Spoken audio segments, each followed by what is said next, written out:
General Hospital spoiler revealed that Alexis had always believed. She could anticipate the direction of a case, its rhythm, its structure, the way truth moved like a subtle current beneath all the noise. She trusted her instincts, trusted the quiet inner compass that had guided her through decades of legal storms. But nothing, absolutely nothing, prepared her for the moment Trina and Kai stepped into the courtroom, holding the one thing she never expected to see again: Willow's phone. It wasn't the device itself that froze her blood, it was what the device represented. It was a door, a key, a weapon, a trap, a truth that could unravel everything she had worked to protect and expose lies she desperately prayed would stay buried beneath procedural dust. And for the first time in hours, maybe even days, Alexis felt the ground shift under her feet, like the courtroom itself had tilted into a new, dangerous axis. At first, she tried to maintain her composure, clinging to the professional mask she perfected over the years, the one that told juries she was unshakable and told opponents she was unbreakable. But Trina's expression, calm, focused, unwavering, sent a chill through her. This wasn't a witness caught in emotion or confusion. This was someone stepping forward with purpose. And Kai, standing beside her, wasn't just supporting her, he was reinforcing her. Their alliance was solid, determined, fortified by something Alexis couldn't yet see, but could already feel rising like an oncoming storm. That feeling only intensified when the judge allowed them to proceed. The silence in the room thickened, holding every breath, every guess, every dread in suspension. Alexis's pulse hammered like a second heartbeat as the phone was submitted. It was as though the device glowed with incriminating power, illuminating the shaded corners of a story she thought she already mapped. But now, with one simple object placed into evidence, the entire structure of the case began to tremble, and Alexis knew instinctively that nothing would be the same after this. Trina didn't hesitate when asked to confirm her testimony. She described how she found the phone, why she suspected it contained information tied to the shooting, and what compelled her to bring it forward now. Every word she spoke chipped away at Alexis's confidence, not because the testimony was inherently damaging, but because of what it implied. Someone close to Alexis had lied. Someone she defended. Someone she believed.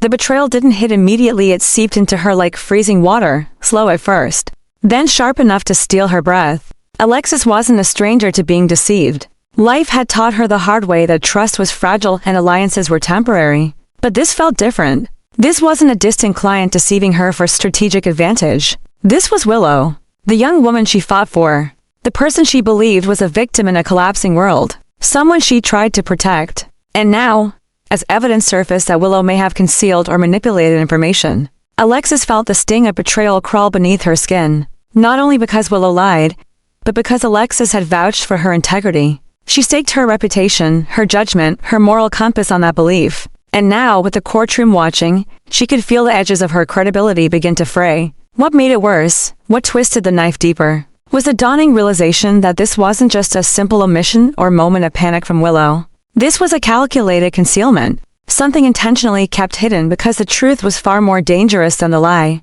The phone likely held messages, recordings, deleted fragments resurrected through forensic recovery, pieces of a truth Willow never intended anyone to see. And if Willow hid that truth, then Alexis had to confront a darker question. What else had she lied about? That question haunted Alexis even as she tried to maintain her composure. Every instinct screamed to her to control the situation, redirect the narrative, salvage what was left. But control was slipping through her fingers. Trina's testimony wasn't wild or emotional. It was precise, methodical, powerful because of its clarity. And Kai, quiet but unyielding, reinforced every point with steady certainty. Alexis looked at Willow, then really looked at her. A woman sitting tensely beside Drew, eyes wide enough to reveal the fear coiling behind them, but not wide enough to reveal remorse. Willow wasn't terrified of the truth coming out, she was terrified of losing control over it. That distinction struck Alexis like a blow. Willow wasn't just hiding something, she was managing something, crafting an image, manipulating perception. And Alexis, unknowingly, had become part of that manipulation. That realization fractured something inside her. It wasn't just betrayal of trust, it was a betrayal of her principles. The very principles she had built her life and career upon. The judge called for a brief recess, but the tension didn't lift. It followed Alexis like a shadow as she stepped out into the hallway. The courtroom murmurs echoing behind her. She didn't speak. She didn't even try to defend Willow. Instead, she stood quietly, hands clasped, staring at the floor as the full weight of the situation crushed down on her. Her mind raced through the implications. The phone could reveal motive. It could reveal premeditation. It could unravel the perfect image Willow had constructed. And worse if the truth confirmed what Alexis now suspected, Willow wasn't just lying. She might have been the shooter. The thought hit Alexis so hard she had to inhale slowly just to steady herself. If Willow had deceived her about the phone, what else had she concealed? Had Alexis unknowingly helped a guilty woman escape consequences? The irony twisted bitterly in her chest. Alexis Davis once praised for her moral clarity, her sharp instincts. Her precision now stood feeling like she'd been led by a string into a trap of her own making. Her role wasn't simply compromised, it was threatened. Her ethics, her judgment, her identity as an attorney all suddenly thrown into question by a phone she didn't even know existed. And as she replayed the moment Trina revealed it, Alexis felt an emotion she rarely allowed herself to feel. Fear. Not fear of legal repercussions, but fear of what she might have become, someone blinded by sympathy, clouded by personal biases, manipulated by the very person she swore to protect. Meanwhile, Trina and Kai stood like sentinels, united by purpose rather than convenience. They weren't seeking revenge or chaos, they were seeking truth. In that moment, Alexis realized something that deepened the ache in her chest. Trina and Kai were doing what she should have done. They followed instinct and integrity, not emotion. And the truth they brought into the courtroom was a truth Alexis had been too close to trusting, to compromise to see. As the recess ended, Alexis walked back into the courtroom with a new heaviness in her steps. She felt exposed, vulnerable in a way she hadn't been in years. Her mind replayed the puzzle pieces she'd ignored, the inconsistencies she brushed aside, the moments where Willow's fear seemed just a little too controlled. Now, as the judge called the session back to order and the phone was prepared for forensic examination, Alexis knew the next chapter would be devastating. Truth was no longer a neutral concept, it was a blade, and she was standing directly in its path. What terrified her most wasn't the possibility that Willow shot Drew. It was the possibility that she, Alexis Davis, had helped protect a guilty woman out of misguided loyalty. That betrayal, her own betrayal of herself, cut deeper than anything Willow could have done. And as the courtroom lights glared overhead and the murmurs hushed, Alexis felt something dark bloom inside her chest. A new obsession. A new resolve. If Willow had used her, manipulated her, deceived her, then Alexis would not rest until every hidden truth was dragged into the light. Not for vengeance, not for redemption, but because she refused to let her integrity die in that courtroom. And as the proceedings resumed, the entire room could feel it. A line had been crossed. A war had begun. And Alexis Davis, shaken, betrayed, and burning with a resolve she hadn't felt in years, was about to unleash a truth no one in Port Charles was ready to face. And more like a man intoxicated by the sound of his own voice. To the world, this was a shift. To Alexis, it was a revelation. She had overlooked signs for weeks. The sharpness in his tone when he didn't get his way. The way he dismissed advice from anyone who wasn't praising him. The subtle pleasure he took in controlling narratives, especially narratives where Willow was painted as fragile and innocent. Perhaps she had mistaken manipulation for desperation. Perhaps she had been too eager to believe there was still good in him. Or perhaps she simply didn't want to admit the truth, that she had misjudged him, as deeply as she had misjudged Willow. But as Drew's behavior escalated, the mask was slipping, and Alexis was forced to confront the mounting horror that she had chosen the wrong side. The courtroom became a pressure cooker. Every time Drew opened his mouth, it detonated a new wave of hostility from the prosecution, from the crowd, from the very jury he claimed he could sway. The arrogance that once gave him confidence now made him unbearable to watch. His attacks grew more personal, more venomous, as though tearing down others would somehow restore the image he felt slipping away. People didn't just dislike him anymore, they despised him. Even Sonny, who rarely showed outward disdain, began to distance himself, and Alexis stood in the middle of it all.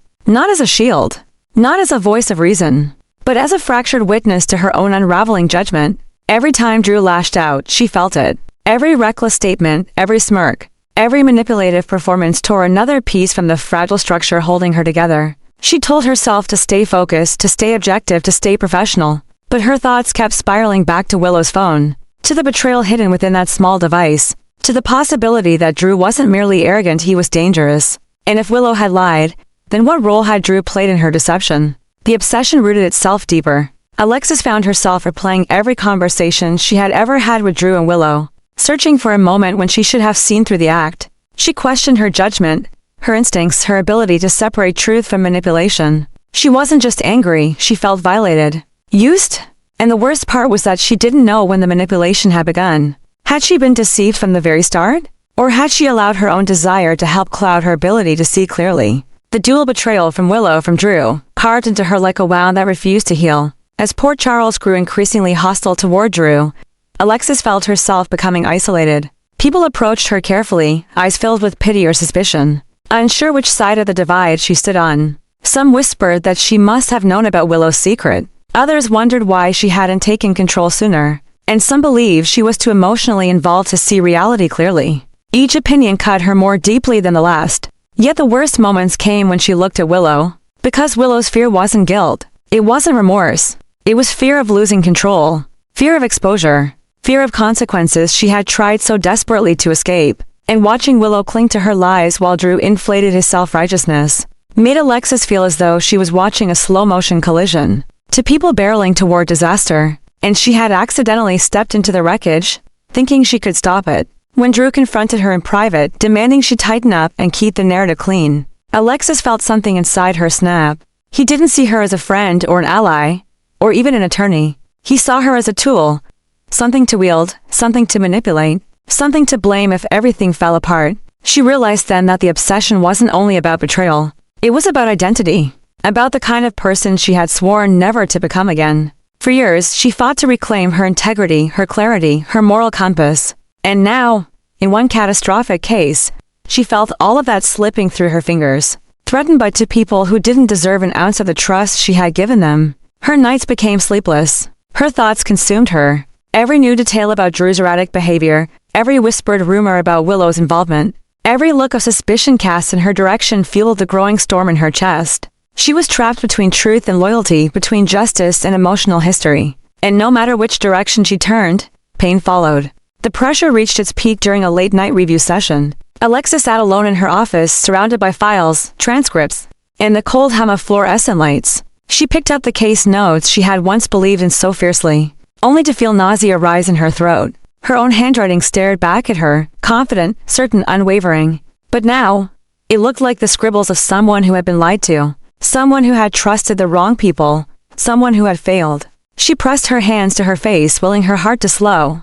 But the panic only deepened. She wasn't just angry at Drew or Willow. She was angry at herself. Angry for not seeing what Trina saw. Angry for not listening to the voice inside her that whispered that something was wrong. Angry for letting emotion cloud judgment. And beneath that anger was something far more dangerous. An emerging obsession with exposing the truth, no matter how painful, no matter how destructive. If Willow had used her, Alexis would uncover how. If Drew had manipulated her, Alexis would dismantle the facade he hid behind. If the town believed she was complicit, she would prove them wrong, even if it meant shattering the very people she once fought to protect. By the time she returned to the courtroom days later, Alexis had changed. Her grief had hardened into resolve. Her guilt had transformed into purpose. And her obsession had sharpened into a weapon. She no longer looked at Drew with confusion, or Willow with sympathy. She looked at them with clarity, the clarity of a woman who had been deceived, awakened, and reborn in the fire of betrayal. And with each step she took toward the bench, the entire courtroom could feel it. Alexis Davis was no longer standing between two sides. She was becoming a force neither side could control. And Port Charles was about to feel the full weight of the storm she was prepared to unleash. Alexis had always been a woman who understood the weight of consequence.